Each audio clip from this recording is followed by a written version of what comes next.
I think it's a little more complicated to get a good match for an individual than just a couple questions and you get one of 10 asset mixes, and here's the funds that you're in. We're there to make it, make the food and agriculture work. The amount that we're planning on investing over 10 years is still not going to meet all the demand. And you can come out and you can say, I don't want any of these funds any of these companies in my portfolio. And they should be able to write that down, and they should be able to exclude that from your portfolio. I like to say, instead of grassroots, because grass is, lawn, and I like to think of us as mint. Just like going everywhere and making something that can make a wonderful tea.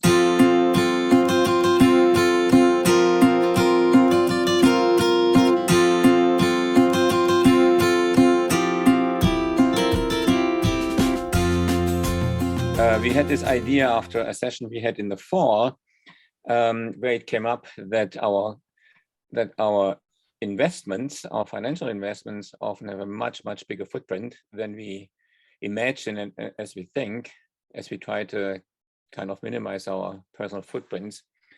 So today this will be the theme, but before we go there, we have a land acknowledgement, and Jenny will do that. Good evening. As we gather today to discuss responsible investment practices, it's important that we begin by recognizing that wherever we're sitting in Grey or Bruce counties, we are on the territory of Indigenous peoples. In Grey and Bruce specifically, this is the territory of the Anishinaabe Nation, the people of Three Fires, Odawa, Potawatomi, and Ojibwe, who gathered and governed here since time immemorial, and who are represented today by the Saugeen Ojibwe Nation, consisting of the communities of the Saugeen First Nation and the Chippewas of Nawash Unceded First Nation at Nayashingme. We also recognize these as the lands of the Métis Nation of Ontario. Gathering on these lands, we are all treaty people with all the relations and responsibilities that entails. Tonight, each of us will have an opportunity to reflect on how we use the power of our investments, which is powerful, they are powerful, to consciously act on these responsibilities that we hold. Thanks, and back to you, Malcolm. Yeah, thanks very much, Jenny. So Jenny just kind of entered our team, the team between Lee, myself, and we have done this show now since over a year, and we thought we'd do just a very brief introduction of ourselves. I know you know almost all of us quite well, but we just thought we'd go around. So I'm Joachim Ostertag. I'm the chair of the Climate Action Team Owen Sound, and I'm involved in all kinds of climate action related activities and initiatives here in Grey Bruce. And before I did that work, I worked in the field of domestic violence with abusive men. And yeah, I still do this a little bit on the side. I will introduce myself. My name is Lee, and my last name is Grigg. And I am the chair of the Sustainability Project, formerly known as GB SUSNet. And my participation here, like Joachim has said, has been since about a year ago, when we started doing them all on third Thursdays. Sometimes I'm the tech support, sometimes I'm the host, sometimes I'm the content creator, but Joachim and I are now proud to welcome a third member of our team, Jenny Carver. So Jenny, over to you. Thanks, Lee, and you're welcome. So I'm a resident of Georgian Bluffs, and I'm a member of the Georgian Bluffs Climate Action Team. I'm newly retired, and my life previous to being retired, my main purpose was related to mental health and social justice, I'd say activism and delivery of services to support folks. So I've just recently kind of become involved with the Climate Action Team, and glad to be part of the hosting tonight and going forward perhaps. I'm a lover of the land and the water and the beings that are supported by the land and the water. I have recently taken on the role of team leader for the Carbon Footprint Challenge, which you may hear more about, or you may already know lots about. So that's something to keep an eye out for. And I've been involved with some of the events that the Georgian Bluffs Climate Action Team has put forward. Some of you may have been on the flooding event, and then prior to that, the event around the tick science, the science around ticks. So I'm looking forward to hearing the speakers today, because I think we have a lot of agency. I'm a big believer in individual and community and larger political action. So if we can hold some agency around the investments that we hold, and our pension funds, all of us, the new middle-aged folks who used to be called seniors, but we're now middle-aged. And so I think it's a really important thing for us to really think about in a discerning way, how we, if we're lucky enough to have some investments, how we're actually committing to the responsibility for climate action. It is a very complex topic, and we can assume that we will not deal with it in all depths, because there's so many different dimensions to it. But it's a good start, and we'll come back to that topic. So I want to introduce as the first presenter, Doug Crocker. He has been an advisor, senior executive risk management consultant in many asset and investment management firms over the last 30+ years. He has an extensive writing and conference presentation portfolio, authoring and co-authoring several academic studies in both the economic field and the investment field. He comes from a macroeconomics academic background, so has an eye on the big picture around monetary and investment theory. He's the founder of an asset management fund, High Street, and he has been involved with many NGO organizations and endowment funds as an advisor and board member. It will be interesting to hear Doug's perspectives drawn from such deep experience on green investment and ESG's, environmental social governance. And we'll be interested how green investment portfolios are doing against traditional investments that include oil and gas and other non-ESG businesses. I also know Doug quite a bit now, because we are planning the Earth Day in 2022, which will be on April the 23rd. So we meet at least once a week these days to have pretty deep discussions about that. And you'll hear more about Earth Day next year, this spring. So over to you, Doug. Thanks very much for coming here. Okay, thanks, Joachim. I want to say, first off, thank you for inviting me here. I really do enjoy speaking about my views on the investment business. And given my interest in the environment and climate actions, I especially welcome the opportunity to give you my thoughts on green investing. And I prepared 3 slides to help me through this. The first is just an introductory slide. The second will be a definitional slide where I'll talk a little bit more about different kinds of ways to green invest. And then I'm going to end with a brief discussion centered on a slide that goes over the challenges and the rewards of green investing. Okay, I'm going to start by just introducing myself briefly. My name is Doug Crocker, and I'm an academically trained and published economist. But not too many years after I completed my graduate work, my career morphed into an investment role with 2 large Canadian financial institutions. In 1998, I founded my own asset management company. And at that company, we counted several of Canada's largest institutional funds, as well as a handful of large international pension and endowment funds as our clients. Interestingly, for this presentation, one of our domestic clients was the Vancouver-based ethical funds. I don't know how many of you know of them or remember them, but they were probably one of Canada's first green managers, and we managed one of their mutual funds for them. And that was my first experience with green investing, starting in about the year 2002. More recently, and also relevant to this conversation tonight, I have been on the board of directors for Ontario Nature for the past 5 years.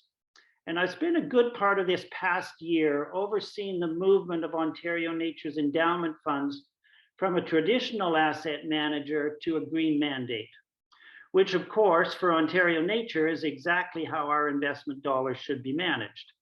In this role, there were several steps that we took. First, we rewrote our investment policy statement to specifically state we wanted green investments. Next, we sent out a request for proposal. And we finally narrowed it down to, we finally narrowed down the 10 responses that we received to the selected manager to whom we are currently transitioning Ontario Nature's money. It's a process that anyone could really adopt in a less formal manner if you are wishing to decide to search for a green manager. So that's specify what you want, ask for proposals, and then evaluate them. It's also been, from my perspective, an interesting experience for me and one that brought me up to date on the state of green investing in Canada. In this presentation, just for definitional terms, I'm going to use the green investing as a broad umbrella term. You may have also heard of similar terms such as social responsible investing, sustainable investing, ethical investing, environmental, social, and governance, or ESG investing. But for simplicity, I'm just going to group them all under the green umbrella because they all share one major common objective.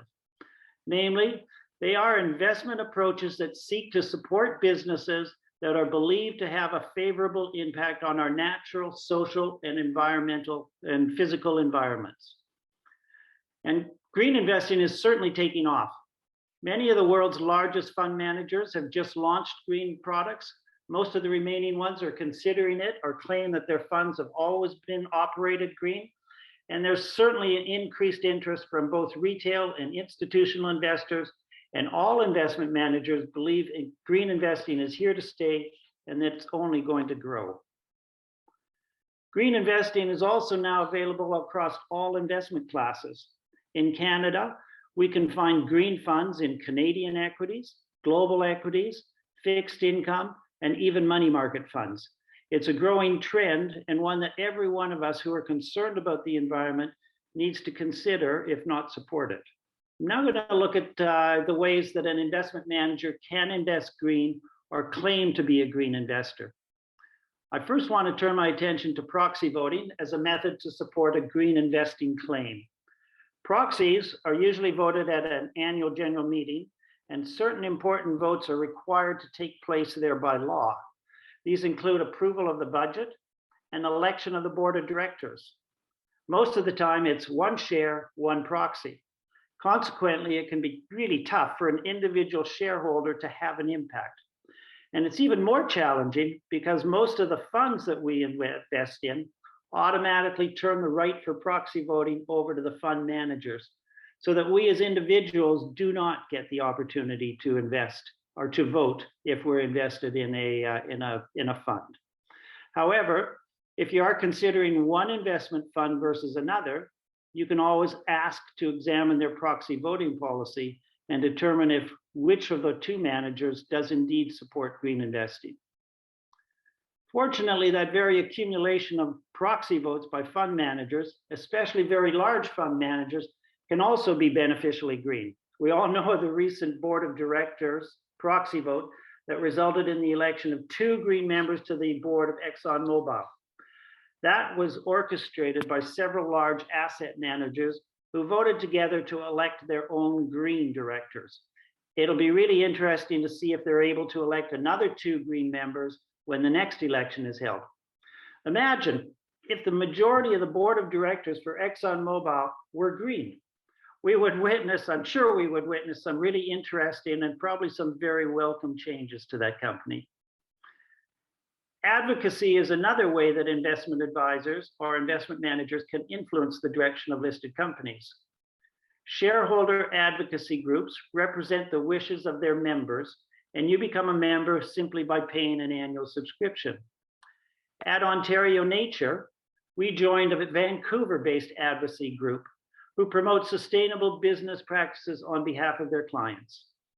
Each year, we help them establish their priorities, and throughout the year, we receive notification from the advocacy group about any forthcoming meetings. In that notification, we're asked if we wish to be advocated with the company on identified issues. And it's our choice, we can say yes or no. The annual fee might be prohibitive for an individual, but it is possible to find a fund manager who's already a member of an advocacy group. Indeed, at Ontario Nature, our approved manager participates with the same group that we joined. And it's a great way that we can leverage your investment interests towards green investing. Exclusions are another green investing strategy, and probably there's a simplest means by which we direct investments towards green companies, or more precisely away from non-green companies. An investment advisor can avoid certain sectors or specific companies entirely at your direction. A fund manager will be able to say which sectors and which companies they will avoid as specified in their fund management policy. When ethical funds hired my company to manage one of their mutual funds, they would simply send us a list of specific investments to avoid, and we would quite easily comply with that list. It's an easy strategy to employ, and so long as your fund manager's exemptions match your desired exceptions, everyone can be happy. My personal favorite green investment method is called ESG investing. ESG stands for environmental, social, and governance. The definition of those terms is still evolving somewhat, but importantly, they are most hard quantitative measures. For example, environment usually includes a carbon footprint measure. So if company A produces 2 kilograms of CO2 per unit, and its competitor company B produces 4, we can definitely say company A is more environmentally friendly than company B. The same is true for the social and governance components. And given this, we can combine those elements and we can rank every company that can be measured. Right now, there are several companies that specialize in calculating ESG ranks for companies from all around the world. The one entity that I know a bit about is called MSCI, and they rank over 35,000 different companies. And I know today investment products and investment processes are now being developed based upon those ESG rankings. Investment decision makings are also now based upon this information. So in the ideal world, imagine that at some point in the future, I believe we will be able to buy a fund that is selected solely of the companies that are ranked in the top 5% or better of the ESG ranking. And at that point, you can definitely say, my fund is green and I know it. And all of this has been taking place in the past 10 years since I left the investment business, and I think it's just a fantastic development. So proxy voting, advocacy, sector and company exclusions, and ESG inclusions are all methods that advisors or financial advisors, managers or financial advisors can use to act green. And we as investors can question our potential investment advisors or fund managers about their methods to determine exactly how green they really are.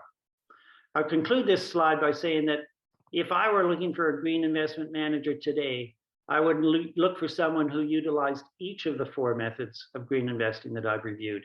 And that way you could get a very strong, confidently well-managed green investment product. So now I'd like to turn to the challenges and the rewards of green investing. When I left the investment business in 2010, ESG was a known term, but it was not useful in terms of investment or portfolio decision-making or building new investment products. That fact has changed rapidly. ESG investing, though, is still relatively new. In fact, there are just a few investment managers and asset managers who fully and properly utilize the information that's made available. Still, there are many more who claim to be ESG, but who probably are not. I would say of the 10 responses to our request for proposal that we received at Ontario Nature, 5 of them were not green managers at all. And this is when they read our investment policy statement and said they would comply with it, but their practices weren't green and there weren't green companies in their portfolios. So I come to realize that one of the main challenges is having the time and the capability to sort through and to make sense of the information we are being given by investment managers. But I know that that's a process anyone can do. It just takes a bit of time and a lot of effort. A second challenge is that even with a strong ESG fund manager, you will likely see some companies in an ESG portfolio that will surprise you. When a green fund manager invests, they build their portfolios by using green factors, such as ESG, as just one of the investment criteria that they focus on. Other criteria they consider will be the more traditional criteria, such as economic conditions, balance sheet and income statement conditions, assessment of opportunities, etc. So you can easily see that the greenness of a fund depends how the green factor is weighted in comparison to the other factors that they focus on. And this complication does make selecting and being satisfied with a green investment manager a challenge sometimes. I want to make two comments on the benefits of green investing, as it's always nice to end on a positive note. When green funds first came out, the fear was that they would underperform the market, and that has not happened at all. In fact, given the importance of ESG to today's investors, many market analysts believe green firms will outperform the broad market over the next decade simply because of increasing demand for green companies and green funds. That will drive the prices of green companies relatively higher than the prices of non-green companies, and your funds will do better. And finally, one of the most important benefits is that we can find investment opportunities in managers, with managers, or in funds that are more closely aligned with our own philosophical beliefs. I know the board of directors at Ontario Nature breathed a sigh of relief when we completed our move to a green fund. Now we can all say to all of our donors that all of the money they have entrusted us with to help save nature are now only invested in nature. And that by itself is probably the most critically important statement that we can make. I'll end here and I'll just say thanks for listening, and I'll be open to questions at the end. Thank you. Well, thank you so much, Doug.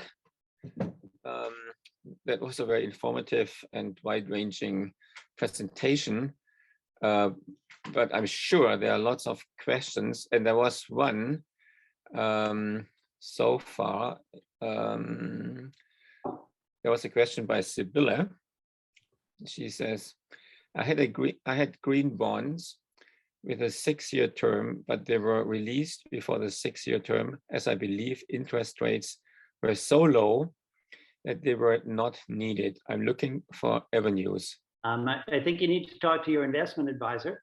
I'm not allowed by law to give advice for people. I can give my opinion. I can share my opinions. But an investment advisor is the right person to talk to when looking for advice as where to actually put money. Green bonds they're a good thing, and they're a contributor to the green investment strategy. And I applaud your support of them. There are other green bonds available. There's lots of them being issued these days, and your investment advisor should be able to help you find one. Can bankers at your branch make a difference? Is that an avenue for advocacy at your branch? Certainly, the banks are very big players in ESG funds and ESG mutual funds right now. So if you were to go into your bank, your local branch, they would probably direct you to one of their investment advisors. The larger ones will have investment advisors there, and you could go talk to them. And I know the Bank of Montreal, the Bank of Nova Scotia, and the TD Bank all have varying quality of ESG funds available that you can certainly invest in. So talking to your manager and getting to one of their investment advisors is the way to go. Okay, thanks. And there's a question from John. How do carbon offsets work, and are they a good investment? I'm aware of carbon offsets, and I'm not aware of their investment potential. I'm not a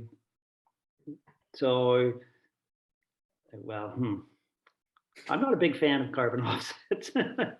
I think we just need to stop burning carbon.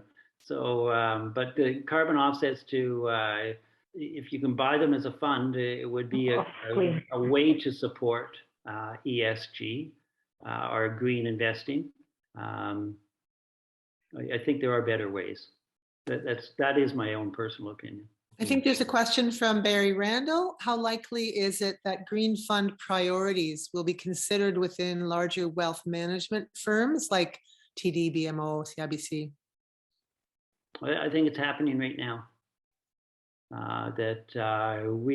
When we send out our RFP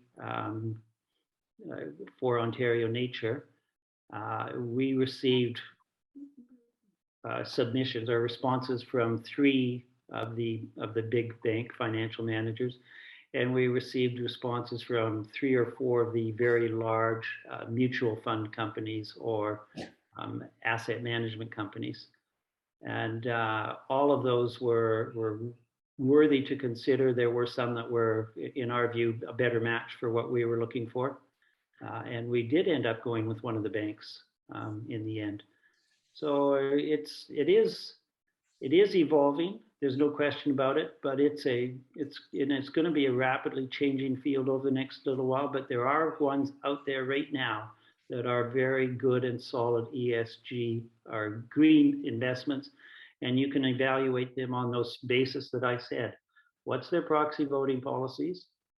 Are they a member of an advocacy group so that they go and talk to the companies and say, you have to stop child labor practices in India, you have to halt your pollution in Brazil, you have to do this, and those companies advocate on your behalf. You can find ones that will have very good exclusion policies that might coincide with what your desired exclusion policies are.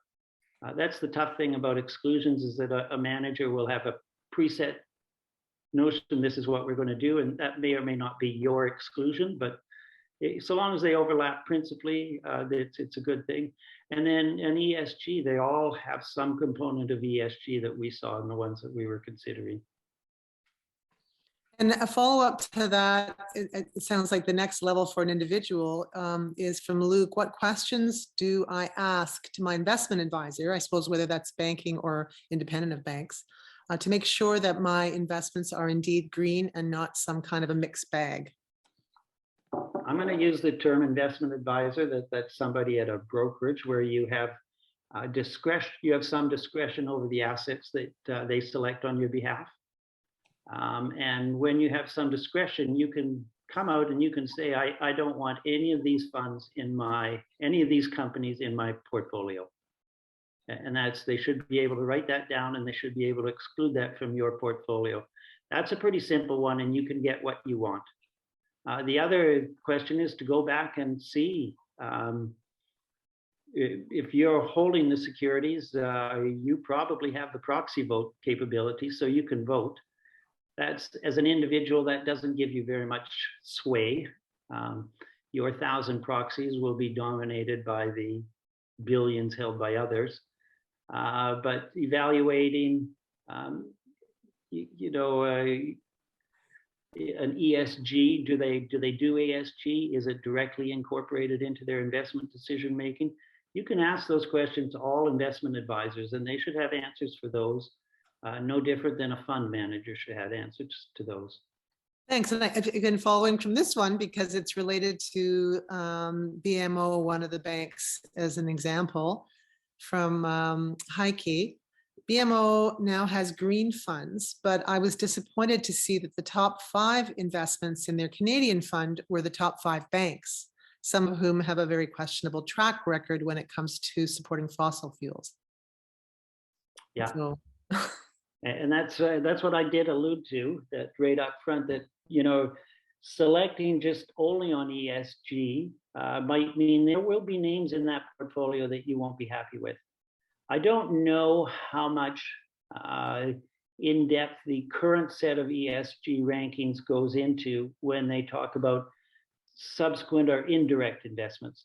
So you can go online and actually evaluate and check the evaluation of everyone, but no, it's not of everyone, to the free sample at this MSCI portfolio, msci.com. You can go online and you can check over 3,000 different names. And I did check the banks. And they show their carbon footprint, they show their portfolio, and you can make a decision if you're with an investment advisor to exclude those or include them. But in a fund, you get the exclusions or inclusions that the fund has. And clearly the BMO doesn't exclude other financial institutions in their funds. We have another question from Barry. Do you have any recommendations, Doug, for resource materials, books, websites to learn more about green investing? That's good for sort of the individual investor consumer. I'm a bit of a stats nerd. So Good. I go to things like MSCI and I read their stats and their relative rankings and the distribution and the stability of things like that. So that's what I like doing. And I don't typically read the books anymore. And does MSCI also have any information about performance, or is it mostly about ESG? Oh no, they have everything. They have it all. There's another company too called Sustainalytics, and they probably target more socially sustainable investment strategies. But I don't know as much about them as I do about MSCI. MSCI will divulge what their methodology to rank all these companies. So it's good. And do you have resources for performance data on green investing? Is there a good place to get the clear idea that it's actually good for your bottom line? You can go to like any article now, or even on the internet, and just type in, do green funds outperform the market or underperform the market? Or what's the relative performance of green funds versus others? And I mean, you will get some of the articles will be written by fund managers. There is a healthy debate going on right now as to between green performance and non-performance. But what I did to come up with my conclusion that green funds, and this is before we got really going at Ontario Nature, was to go and compare the green Canadian equity fund for an institution versus their non-green fund. And if there was an 8 or 9 year track record of that fund, then I can compare the two of them and I could see a longer term trend. And I didn't find any bias for the green funds versus non-green funds, even amongst the same fund management companies. And that's a pretty common conclusion. Well, probably, I mean, we all are kind of struggling to develop some literacy in investments. And from what you tell us, the MSCI might be a really good start just to look at kind of the analysis. Let's just do one more question, then we move on. There's a question from Sally, who will present in a few minutes. What do you think about things like Questrade and Wealth Simple? They are great saving strategies. They make it really easy for people to save and contribute to their investment portfolios. The issues that I have with them is that they take away your choice a lot more than other fund managers. So they'll give you a little questionnaire right up front, and in that questionnaire you'll answer a couple questions, and then you'll be categorized as a kind of investor, and that investor will get the recommended asset mix, and that's your recommended asset mix. I think it's a little more complicated to get a good match for an individual than just a couple questions, and you get one of 10 asset mixes, and here's the funds that you're in. But so far as making it easy for people to contribute and contribute on an ongoing basis and to build a portfolio, and they come with very low fees, which is very important. They're good products. Okay, thanks so much, Doug, and thanks everybody for all the questions. We'll probably have more conversations later on. Now I would like to introduce Sally Miller from Fair Finance Fund. Sally Miller is the project manager for the Fair Finance Fund, and she has worked in food and agriculture and co-ops for over 25 years, including the local food and farm co-ops, Ontario Natural Food Co-op, Organic Meadows, Fourth Pig Worker Co-op, West End Food Co-op, and Finger Lakes Organic Growers. So we are looking forward to hear from you, Sally, what you will tell us about fair investment opportunities that support our local economy, particularly in the farming and food production industry. Thanks so much, Sally, for being here. And Thanks for inviting me. Looking forward. Yeah. Thank you all for coming out and coming to your computer on this evening. So this is a sort of different approach from what Doug was talking about, because we are a impact investing or sustainable investing fund with a focus on local food and agriculture. And our overall mandate is local food and agriculture that is regionally owned, regionally marketed, and looking at building a strong, resilient local food systems across Ontario.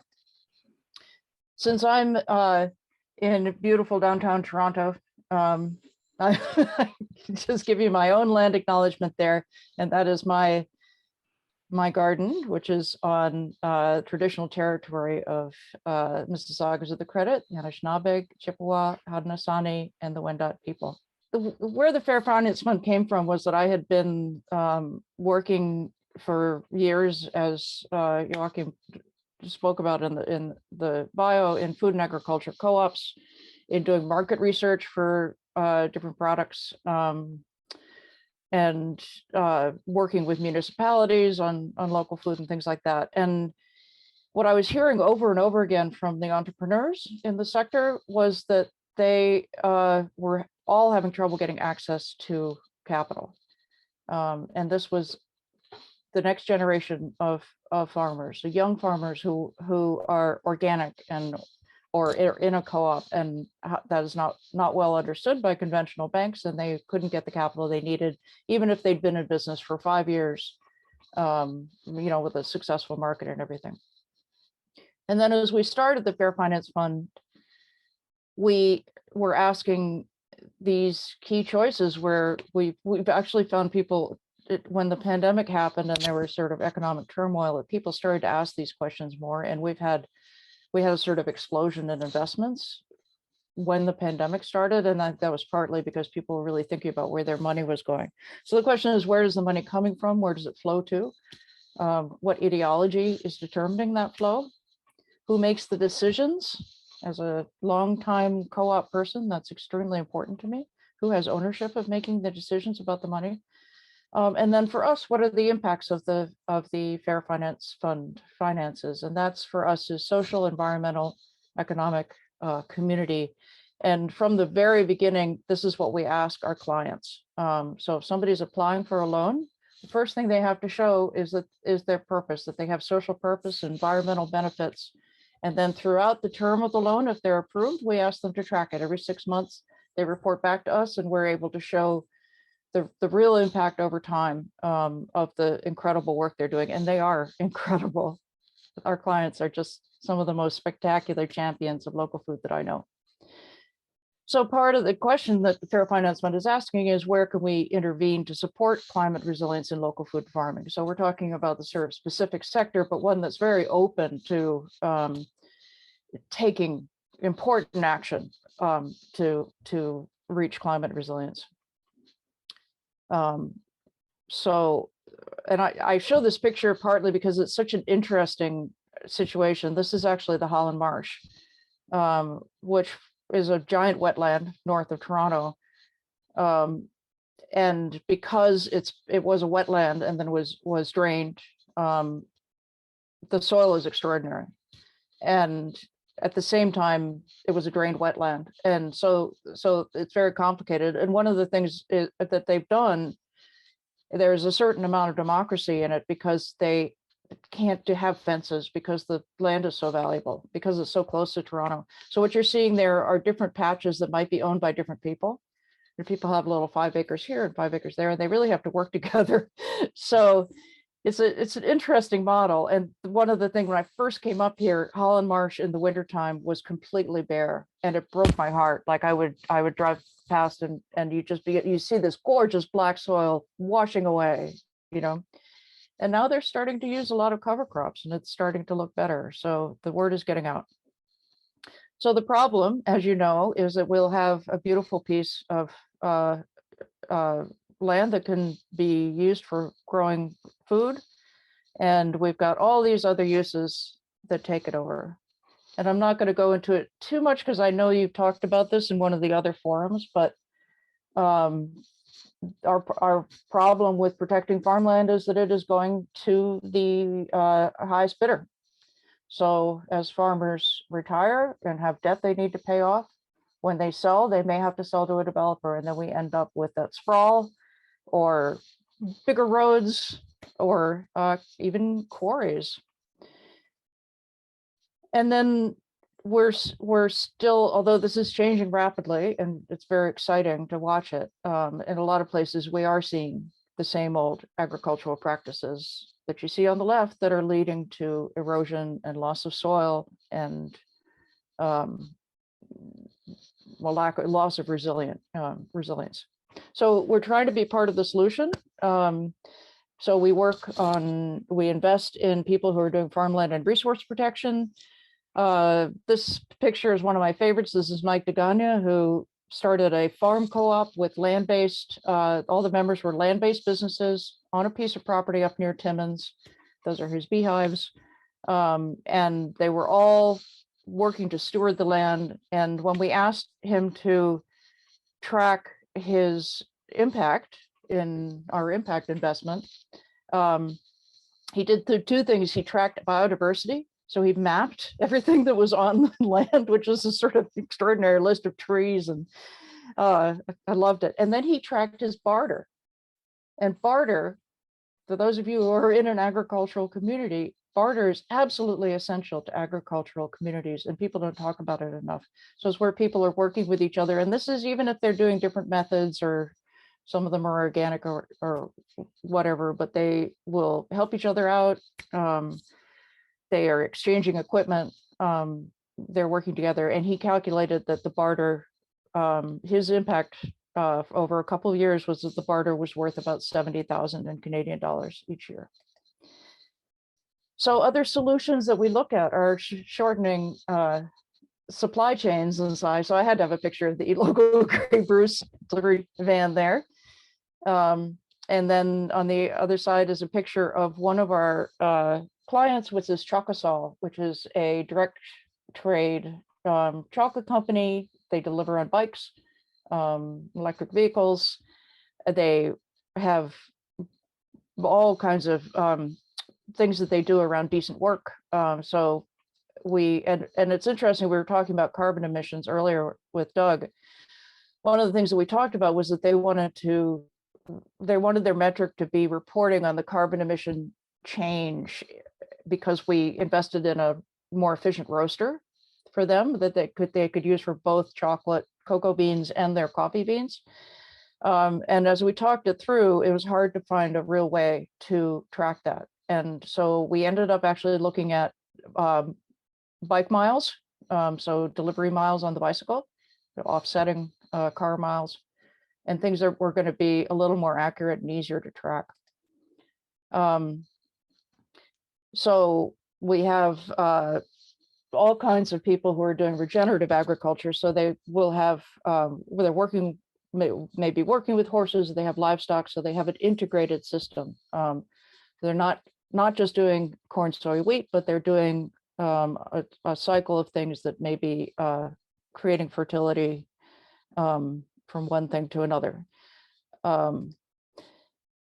And then one of the things that we're also doing is looking at the barriers to people who really do want to farm. So I mentioned the difficulty for new farmers getting on land, but there's also significant barriers for Black farmers. And there are now starting to be collectives of Black farmers looking at how to solve this problem. And we're doing a project called Inclusive Prosperity to work with them and help them get into the agriculture that they want to do. So that's our mission. That's Thomas from Hoppy Fields with his carrots. So here is, in a nutshell, is what we do. We offer affordable loans between 20 and 200,000 to local food and farm social enterprises across Ontario that are locally owned and selling regionally. We support them throughout the term of the loan, and often for quite a while before it, to get the business plan ready, to get cash flow, financial management in place. So we do a lot of business development support to make sure they thrive. We market and promote them like crazy. And then we also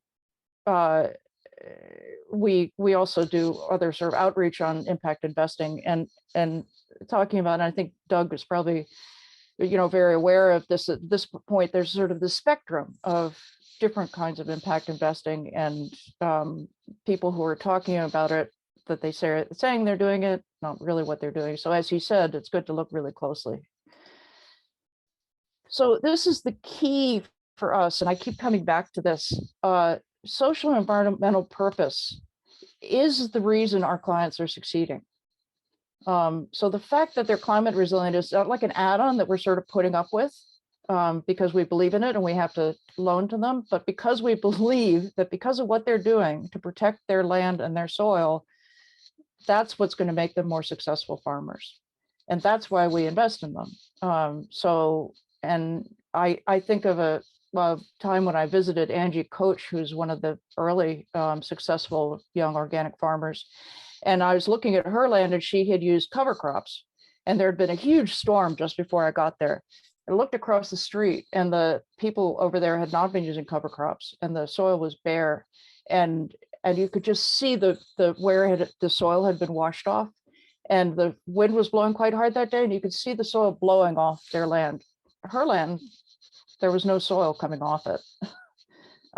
So it was just this incredible moment of seeing how this worked. So I put this together a couple of days ago. It's already changed. We've got actually we started taking investments and placing loans in 2019, and we're now at 2 million of assets under management. We have approved almost, actually, we're over 1.2 million now as of this week. We've actually got about 800,000 in loans under development in the pipeline. And because we're a nonprofit, our investments come in the form of community bonds. And that means that we provide interest back to the investors every year. We don't use any of the investment for working capital. Our goal is to move the capital out to entrepreneurs as fast as possible and not to be holding any of it. So we're really excited to be able to say that the pipeline is so close to the amount that we're ready to place. These are the kind of impact indicators that we track from the very beginning. And every 6 months, we give the investors a report with beautiful pictures and stories of all the clients and talking about how many new jobs jobs they've maintained or created, how their sales have increased, which was just explosive during the pandemic. And then we ask them what has increased in terms of their procurement of local supply. And that could be inputs for the farm. It could be if they're a market, it could be the number of suppliers they're buying from and how much they're spending on local farmers. And that is because we're investing in the whole food system. And so it doesn't help if you've got local farmers who have to get their inputs from the US. What we need is these regional systems that are circular. And then with everybody, we work on 2 custom social and environmental indicators that are just right for them, as I mentioned with Chakasol. So these are the investments we do. I mean, anybody who's, if you invested in CoPower or Solar Share, this would be familiar. We have 2 kinds of bonds, 50,000 and 5,000. And we, in the last offering campaign, which is just wrapping up at the end of January, we offered 2.95 on the bigger bonds and 2% on the smaller ones. So people are getting some returns, but a lot of the returns are also in knowing that social impact and environmental impact that they're making in Ontario. So I wanted to keep it sort of focused to give you a real story about how an organization can do this. And there's others of us across Canada, and it's starting to get really exciting. So for those of you who want to follow up on this kind of investing, I'm just wanted to give you a few sources. So Open Impact is a website. You can just search openimpact.ca, where there's a whole list of impact investment options. And you have to look to see if they've got an offering. Like I said, we've had an offering in the past year. That one's closing at the end of January. Then we'll probably have another one starting in the spring. The other one I wanted to mention, because I know it's been important to a lot of individuals, is goodinvesting.ca.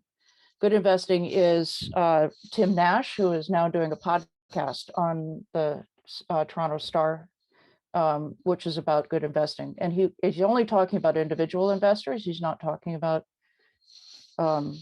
institutions like Ontario Nature or something. So he's speaking to those of you who have some that you want to do. And one of the things that he talks about, which I think is really powerful, is how to balance that risk. I mean, we can be very excited about, awesome things that are being done, but then you also want to balance it. So he has these sort of suggestions and shows you different ways of designing a portfolio depending on what your own risk tolerance is. Specific funds that are like the Fair Finance Fund are listed there. And I mentioned one of them, and I showed it here, and I've heard they've got another offering coming out, and that's Raven Capital. This is now, I think, a $25 million fund, which just like ramped up so quickly. And it's investing in Indigenous entrepreneurs. It's in British Columbia, but I think they're actually operating across Canada and also in the US. And the work they're doing is amazing. And the metrics that they're doing, using storytelling and then developing metrics from that it's sort of mind blowing. So they are one of my favorites. So that would be the end for me. Thanking all our wonderful funders and partners that got us to this. We are, for the 2 years of getting started, we have been using grants, but we're going to be self-sustaining very soon, which is wonderful. And we expect to be an evergreen fund that is continuous. And that's me, if you want to get a hold of me. I can really hear how climate resilience is at the center of your life somewhere and of your thinking. We talked about it earlier, that you come from co-op and gardening and all these kind of good things. And you have a great backyard or front yard, whatever it is. It's really exciting work. I've been coming to it all my life, I think. Yeah. So let's go to some questions. So Jenny and I can do this together again. So one of them is from Doug. How widespread are regenerative farming practices in Ontario now? I would say I'm not going to be able to answer that because we don't just invest in regenerative. You could look at, I think it's called Regeneration Canada. They probably have better numbers for specifically regenerative. For us, when we looked at the demand on local food and agriculture is the largest economic sector right now. It kind of in Ontario, kind of switches back and forth with the auto industry. But if you take the percentage of that which is sustainable, and then look at the demand that we had identified in a big survey that we did at the beginning, the amount that we're planning on investing over 10 years is still not going to meet all the demand, which has led to an interesting situation, because that list of impact investment social finance funds that I showed you, we're all able to work together. We exchange ideas. I've had lots and lots of meetings with them.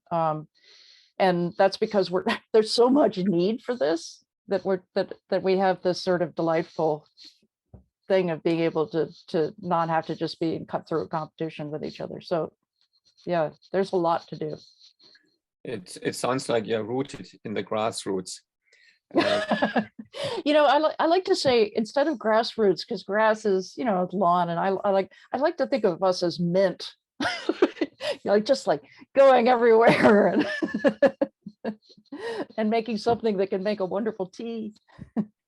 It'll be interesting because the federal climate action plan is also speaking to regenerative farming. Mm-hmm. Another question by Luke. What is the local area you invest in? I guess with local, you mean around here in our region? So we're Ontario-wide. And then what we do is sort of very specific regional outreach with regional partners.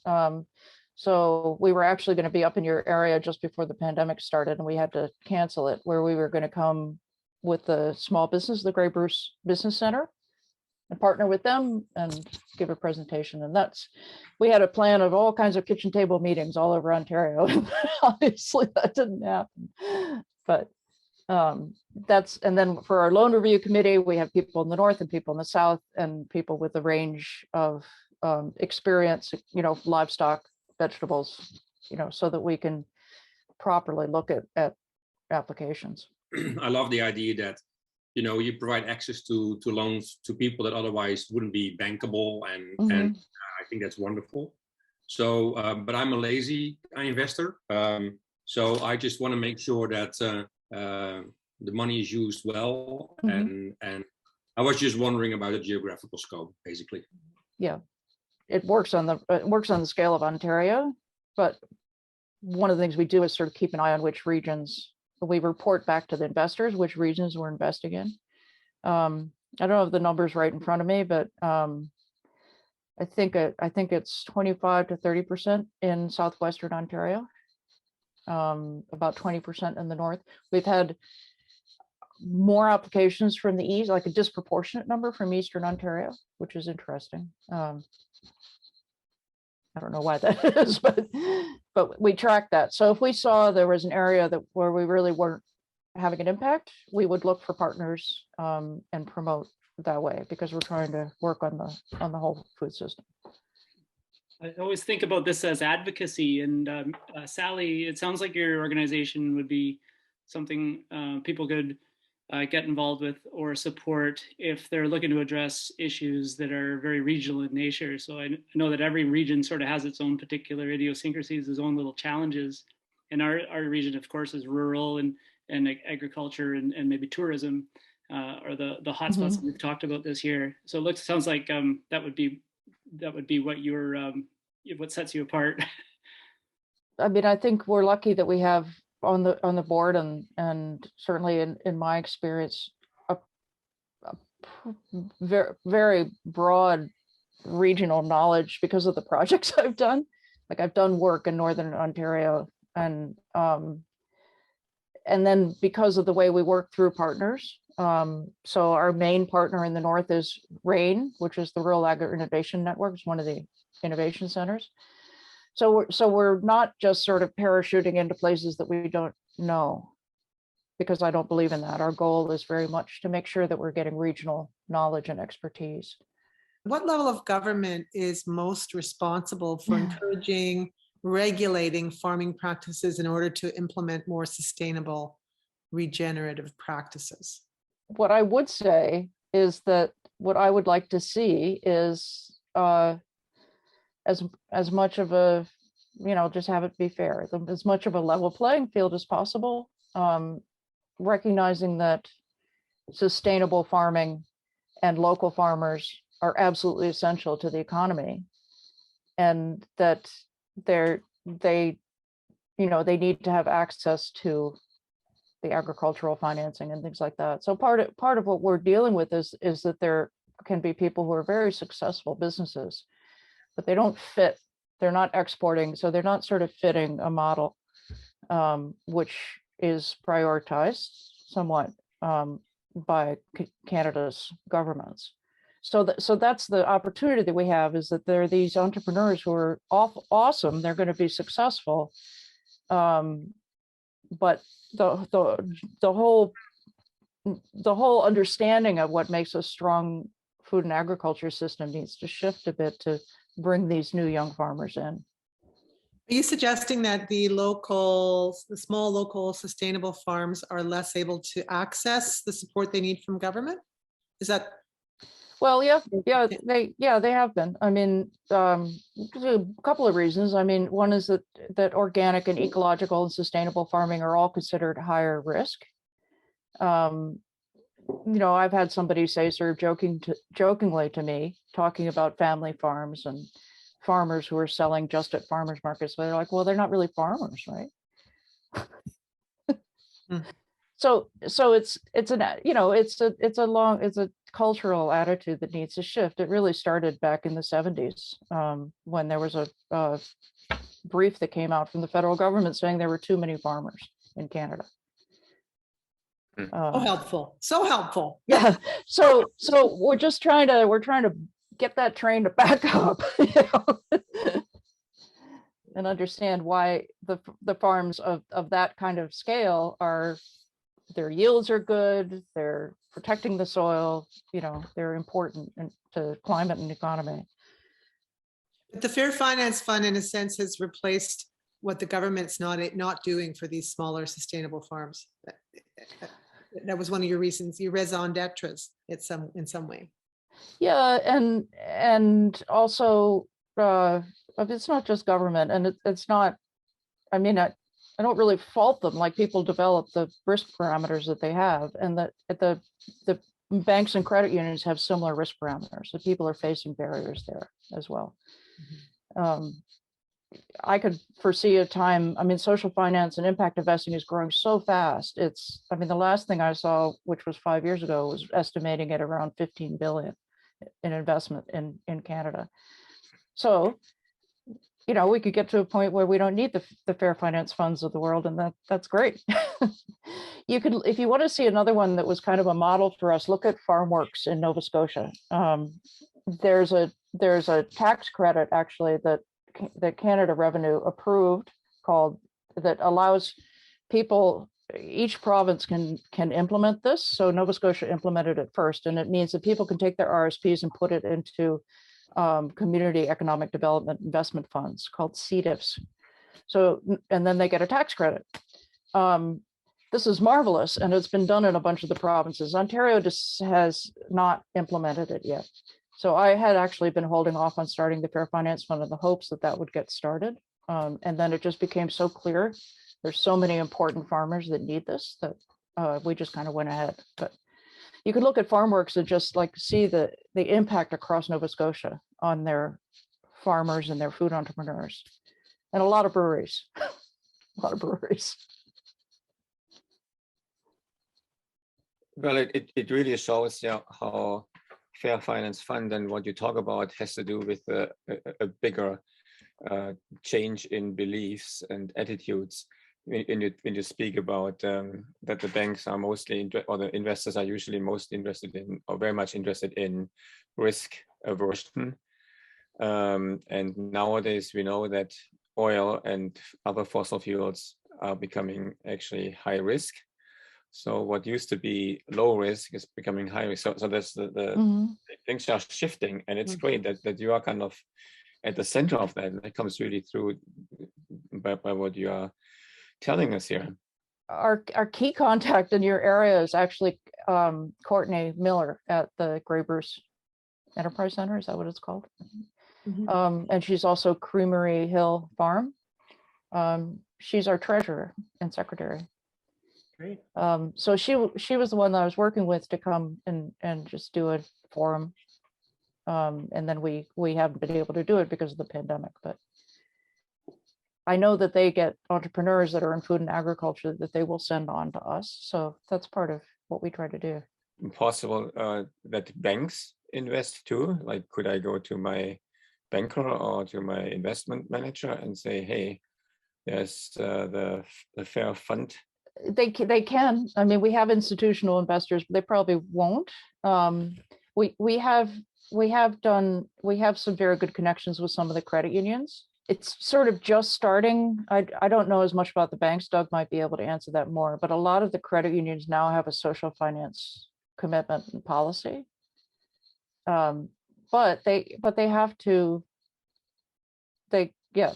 decide how to do it. So I mean, an example I think is that there was a big push with the family foundations.